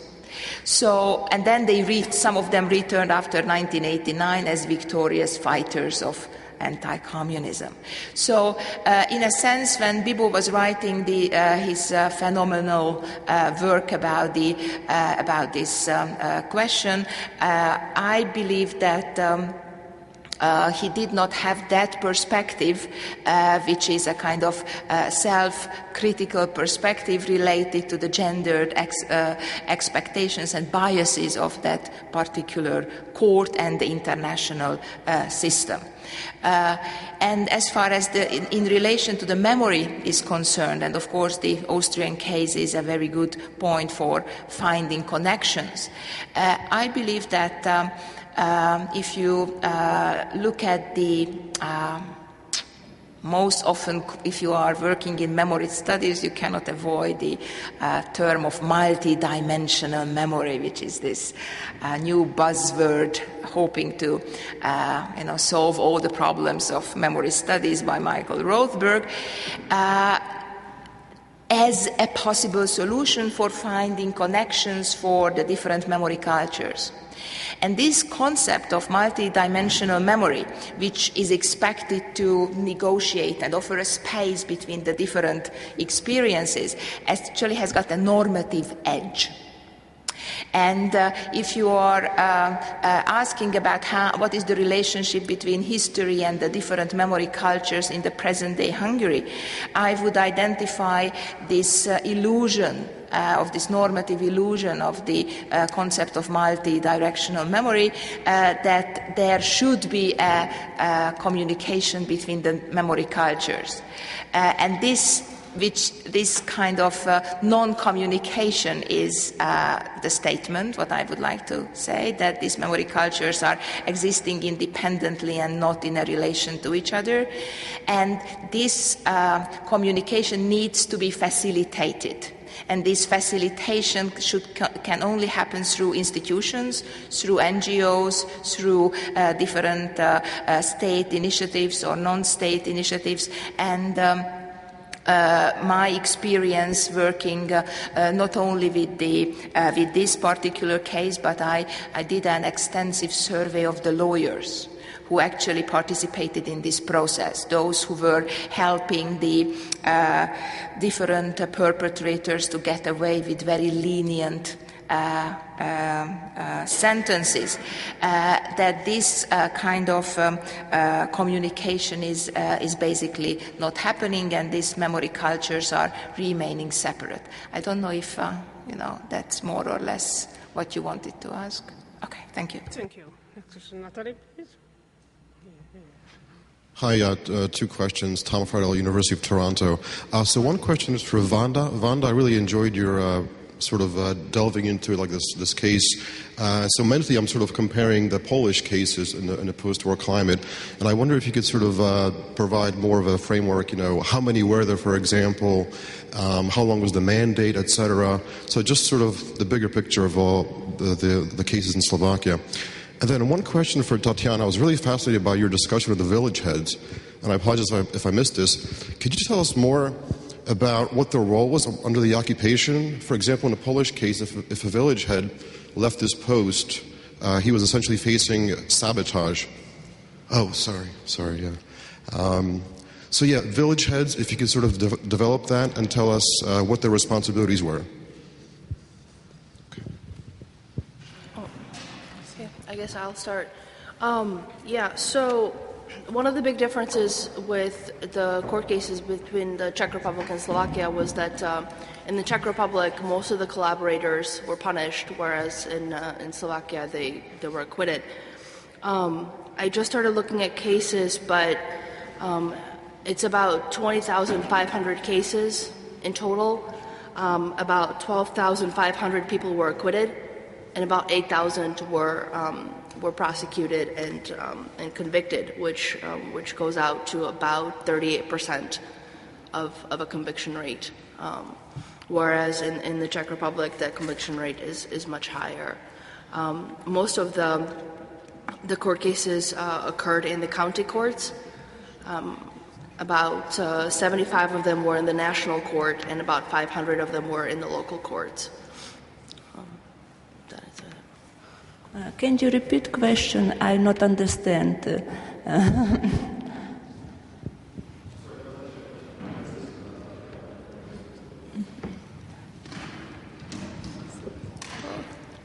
Sorry about that. That was actually a question for Franziska, not Tetiana. I'm sorry, I have my questions confused. So Franziska, the question of village heads. Yeah, my apologies. Yeah.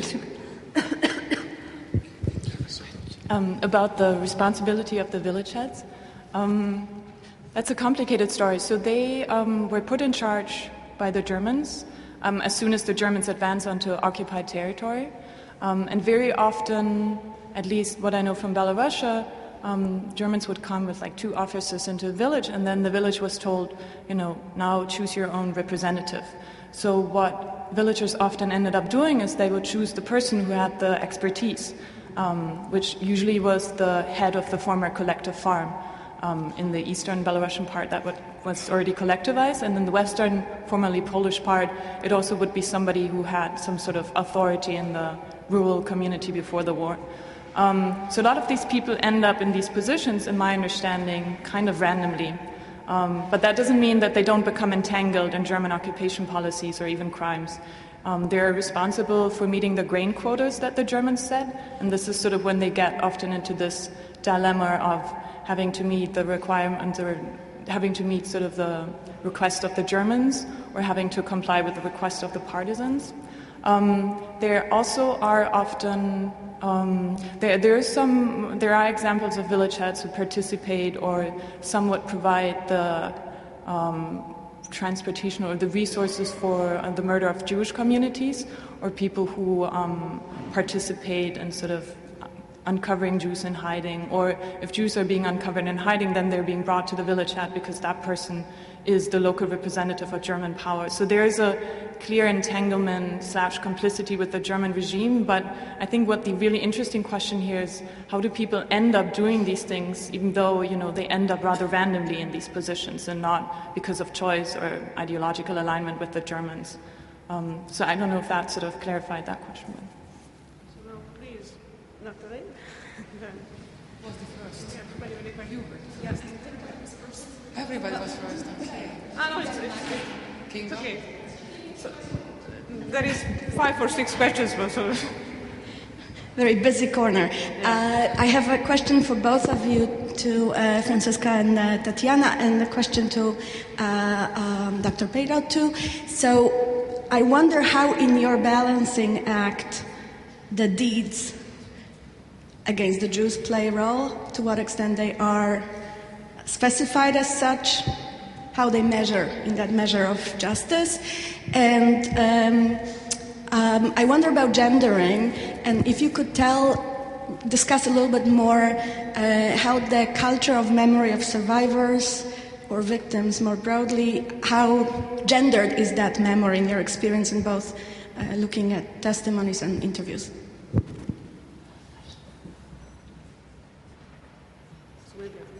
Andrea, and he's translating this. Okay, but after.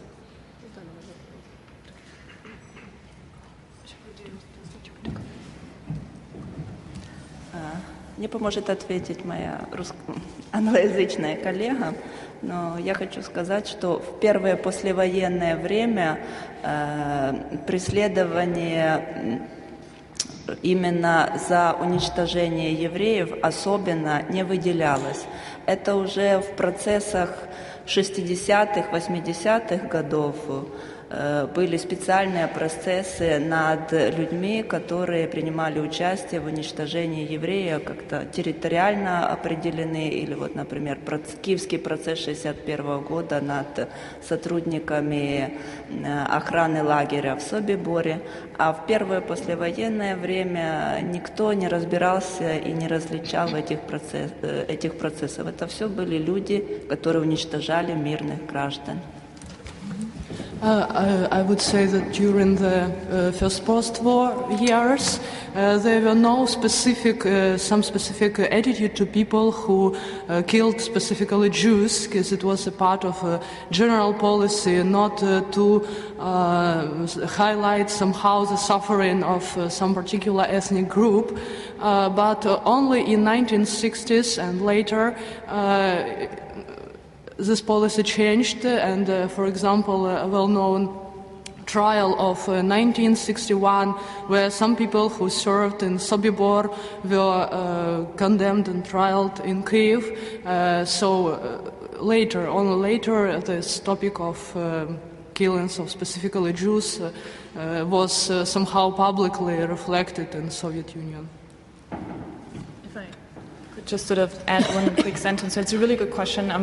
We know from sort of Karel Berkov's work that the Holocaust was highly selectively mentioned in the press.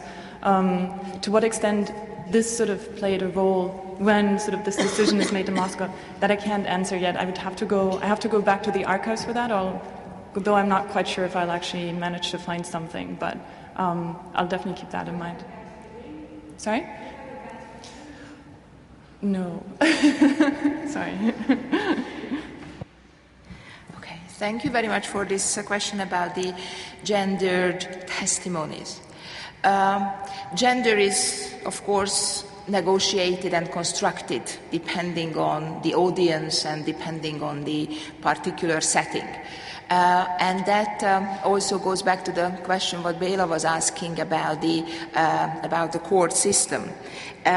So here we have got a very specific case when something unprecedented needs to be narrated in different setting and in different moments of lives. And then you see how actually the gendered framework, very often the available stereotypical gendered framework, is basically utilized in order to frame something unexplainable, unnarratable. So, and as a gender historian, you can immediately rush into conclusions saying that this is what they were using. And they did not have agency because they were just quote unquote using the available framework of mother taking care of the children or the wife who is responsible for the family. However, because of this extreme richness of this case, I can actually detect those points when they are using this framework strategically in order to achieve certain aims. And when you are, and they are manipulating the court. So this very brief quote I was projecting during my brief presentation, this was a quote which was taken from the first police hearing which was in March 1945, and we see how this narration of this particular instance, namely that one person moving from the apartment to the courtyard, which is a 25 meters passage, how this has been changed depending on the time and depending who is asking that question. From a total confusion, by the end, the narrative framework actually became a classical, stereotypical, gendered framework. And you can also say, do these women got stupid, or what happened to them that they are actually narrating this story in a very different framework? And my argument here is that they are consciously using strategies, what they learned, to manipulate the court to achieve the maximum efficiency. And to support this argument, I asked the survivors, did you talk about what happened during those trials? Did you read the press about the trial? And of course they did. So, and they visited regularly the trials. They learned the legal vocabulary, and the legal vocabulary prioritizes gendered stereotypes. So if the women were actually narrating their stories in that particular gendered stereotypical framework, then the court and the judge, the red light is on. Okay, here is a mother who is actually, suffering because of the children killed. And that offers a lot of possibilities of analysis, and that's why micro stories are interesting, because they show this very interesting interplay between institutions, expectations, spaces of narration, and also how the gendered stereotypes are actually appropriated very often, and you can call that as agency. But I would referring to this debate about agency recently as the construction of political subjectivity, and this political subjectivity which is constructed through these narrative frameworks. And if I can still misuse the time, I would like to make a wider argument connecting this to the present situation in Hungary, namely that this is one of the important reasons why there are very few claims submitted for different memory cultures, because the political subjectivities related to citizenship hadn't been really formulated and articulated in the past 20 years. Thank you. Okay. So because of lack of time, I am suggesting to collect the questions first and then answer individually. So please, how many people? Yay, I have it. Just wait. Sorry, I didn't realize it would be that loud. How many questions we have? Okay, so please. Okay, the first of 1,000 questions. Mine is for Franziska. Have you found any patterns of post-war persecution of Jews? So, were people able to put forth the argument that the Nazis burnt out my village, killed my family, therefore I couldn't possibly have, quote-unquote, worked for the Germans? Or does anti-Semitism still hold fast in the legal process? Okay. Mr. Shapiro? Please. Eva. Okay, thank you. My question is to Franziska and Tetiana, both. In the Soviet legal codification, there is no term of betrayal. There is only high treason. In your opinion, the usage of this, the frequent usage of the word betrayal, предательство, in the Soviet courts during and after the war, was it just an issue of semantics, or the difference did play some political meaning? Thank you.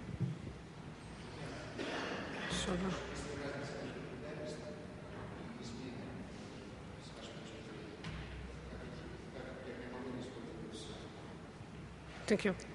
So my question actually is an attempt to link this panel to the panels we've heard in the previous 2 days. I was struck by the number of times the word ambivalence and leniency were used in these presentations.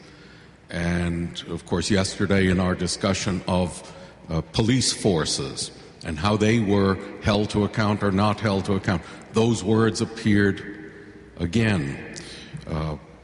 That does seem to be a pattern. Ambivalence and leniency certainly applies in the post-war application or misapplication of justice in Western Europe as well. So my question is, or an invitation to the panelists, to talk about the degree to which post-war leniency, ambivalence, failure to hold people to account is a reflection of an awareness of the breadth of knowledge, involvement, complicity, gain, and collaboration in the crimes of that era. Please, Alex.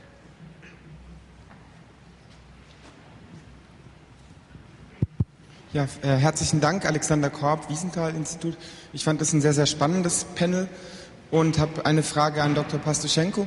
Da waren ja ganz viele unterschiedliche Kategorien der Anklagepunkte und verschieden große Gruppen wurden dort angeklagt. Ich vermute, dass diese Kategorien sehr, sehr willkürlich war.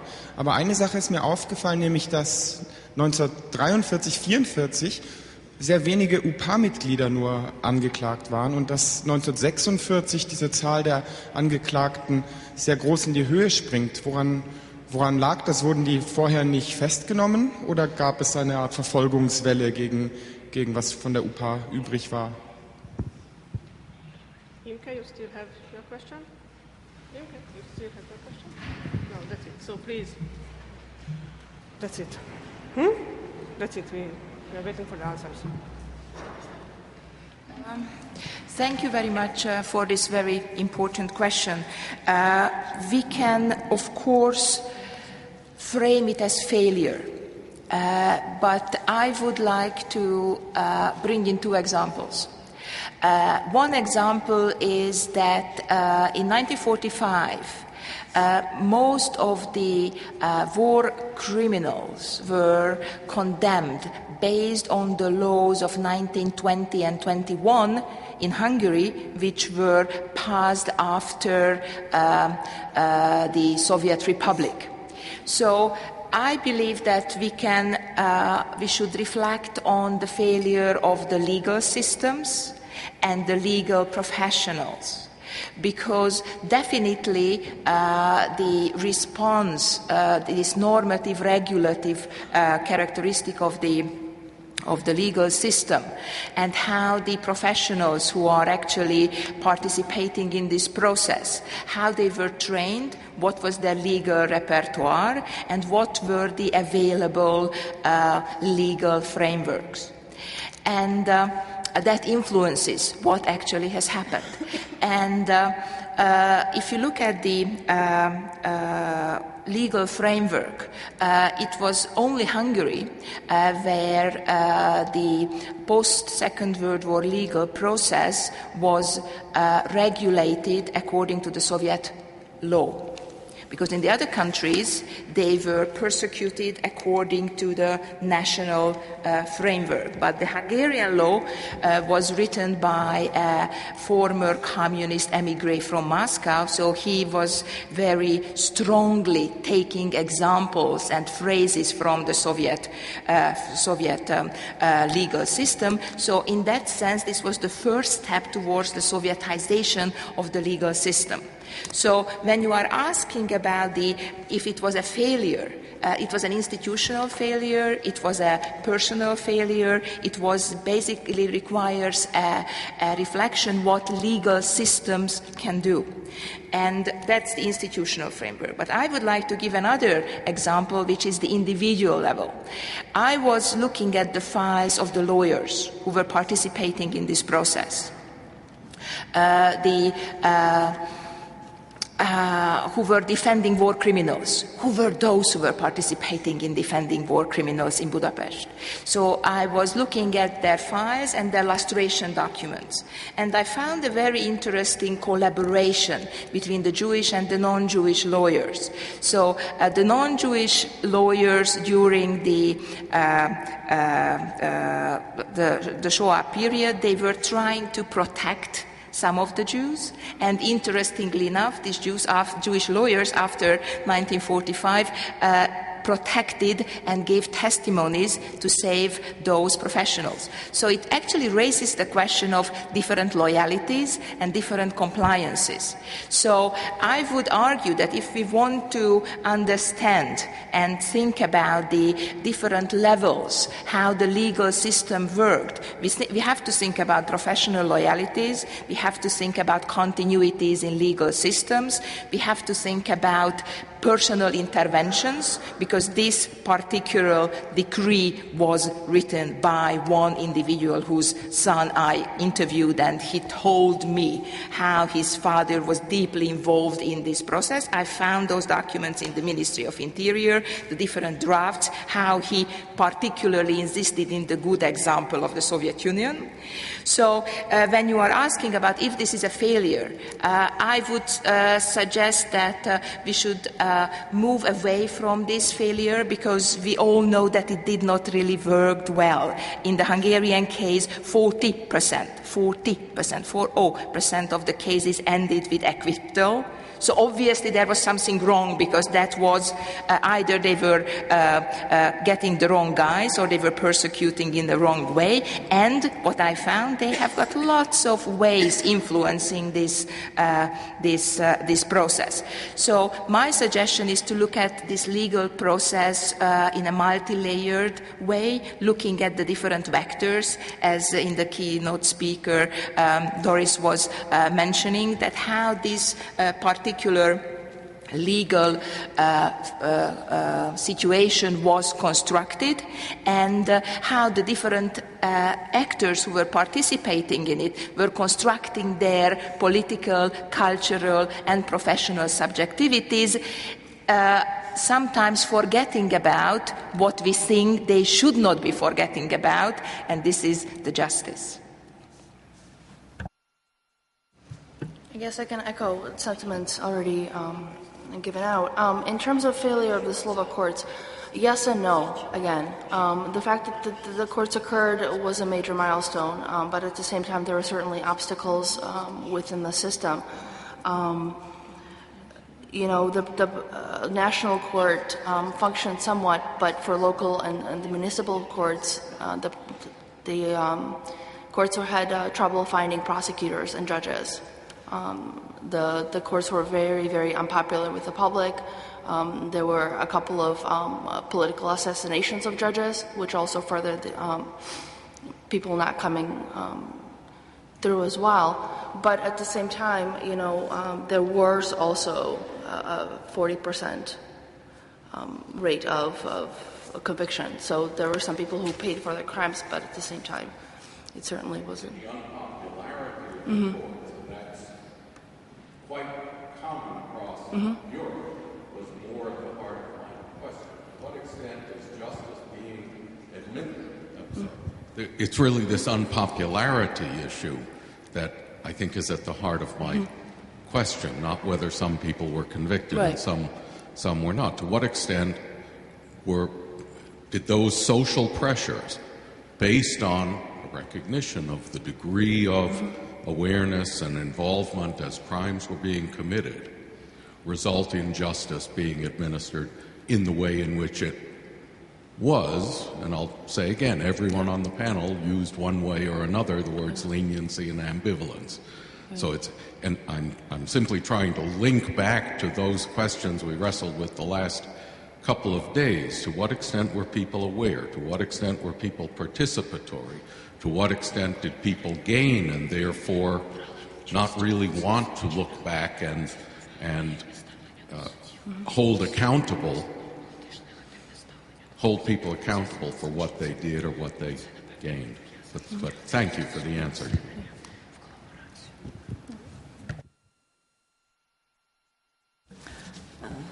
Ну, я, наверное, объединю ответ на вопрос Александра и Шапира. Особенность судебной системы, если можно так назвать, Советского Союза в том, что она существовала отдельно от населения. И большинство людей были осуждены внесудебными органами власти и не по законам, а по внутренним инструкциям НКВД. A specific feature of Soviet legal system was that most part of collaborators were convicted out of any laws, so they were treated in accordance with internal instructions of NKVD and not in accordance with some strict legal rules. Ну и, естественно, правовая система формировалась в ходе войны, и в то же время старались использовать довоенные статьи Криминального кодекса, например, статья 34 «Измена Родине», то есть вот эту статью с очень широким формированием применяли и к военным преступникам в годы войны. And another problem is that it was this situation was in a progress because during the war a lot of situation changed significantly, but still Soviet judges tried to somehow to use the pre-war legal instructions, and for example this Article 39 treason, it was somehow applied to this post-war situation, but still it was a product of pre-war society and pre-war repressions of Stalin regime, and it was very it was not strict and was rather very general and unclear how to use it.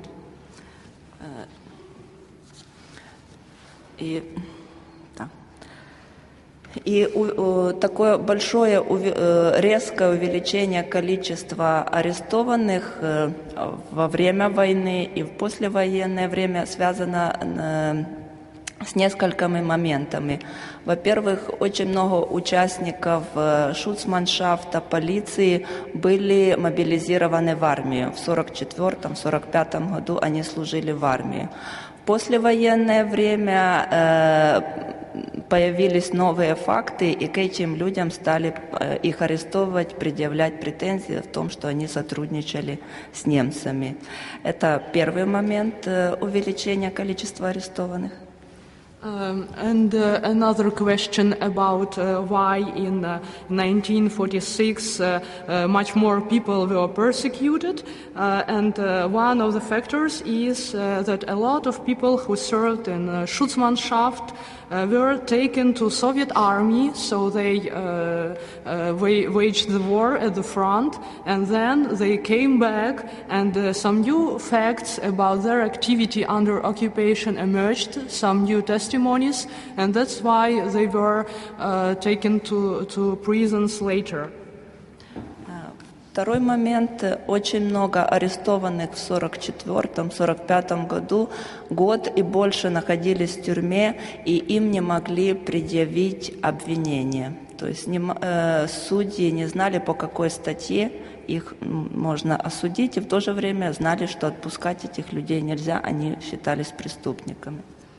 And the second factor is that many people who were taken to prisons in 1944-45, they were just kept there because there were no concrete facts or specific testimonies about their activity, but Soviet judges were aware that it's impossible just to let them go, so they just had some unclear suspicions, and they just kept them in prisons, and only later they found how to deal with them.